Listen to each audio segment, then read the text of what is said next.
Hi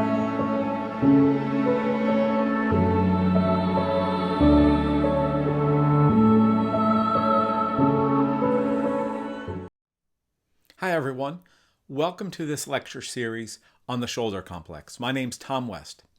The purpose of this presentation is to take you step by step through what we're going to be learning in this series of presentations. My hope is that at the end of this presentation you'll have an understanding of what we'll be learning, the order in which we'll be learning it, and how you can apply that information to your professional practice. So let's get started.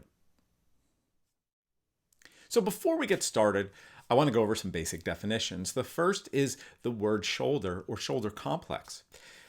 What is the shoulder? A lot of people would consider the shoulder to be the joint between the humerus and the scapula, which would just be this joint here. And while that probably would be considered to be the most important joint for the shoulder complex as a whole, as it affords the greatest range of motion and the greatest amount of function, really the shoulder is a series of joints, which is why we call it the shoulder complex. So the shoulder complex is going to include the shoulder girdle as well as the glenohumeral joint.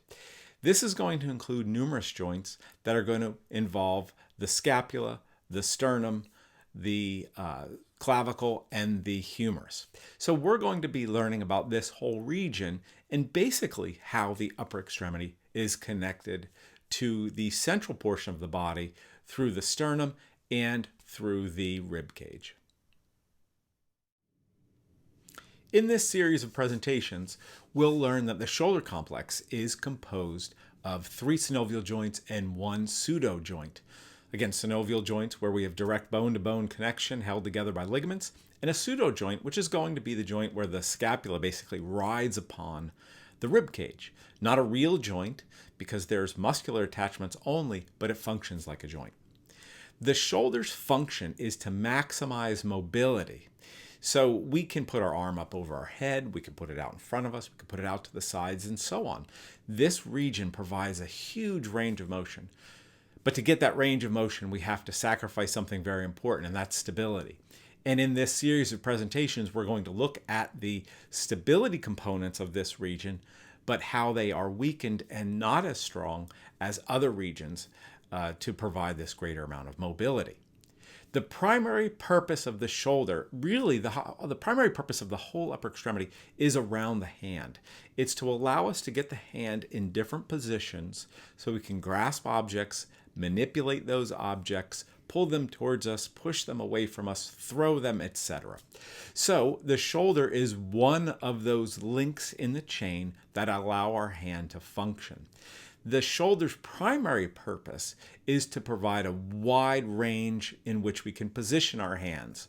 So again, that mobility function is really key in the shoulder, and that's why we need to understand its structure so we can enhance its ability to do this without sacrificing stability.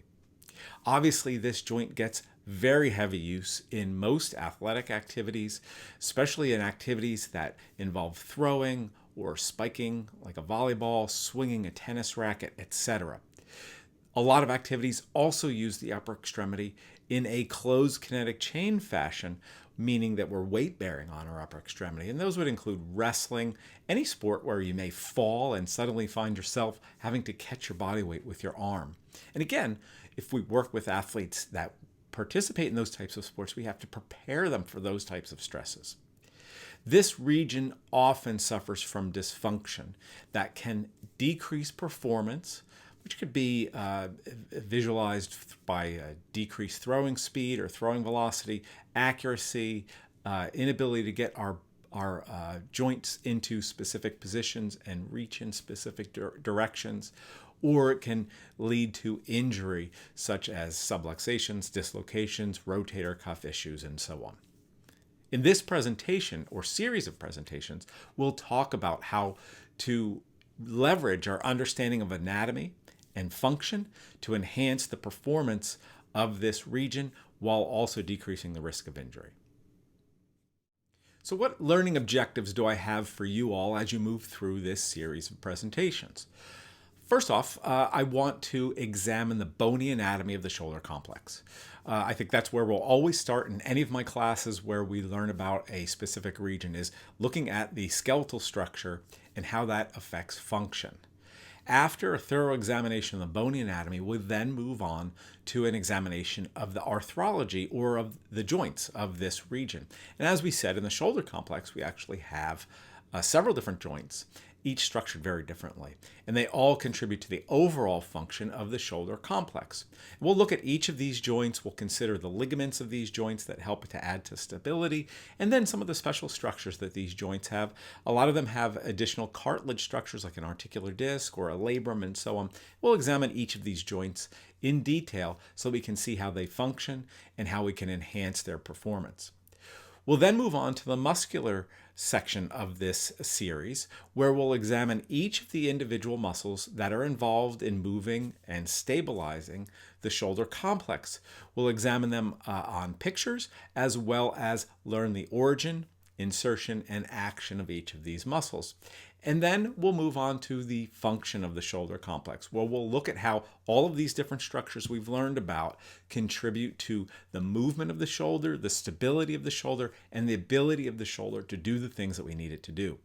We'll specifically look at some activities such as the throwing motion, falling and landing on an outstretched arm, so that we get a better understanding of how we can prepare the shoulder to absorb those forces, produce the forces, and enhance overall performance. So I really like to think that we'll learn a lot of very useful things for any of us that work with athletes, the physically active, and those that can benefit from enhancing the function of this region.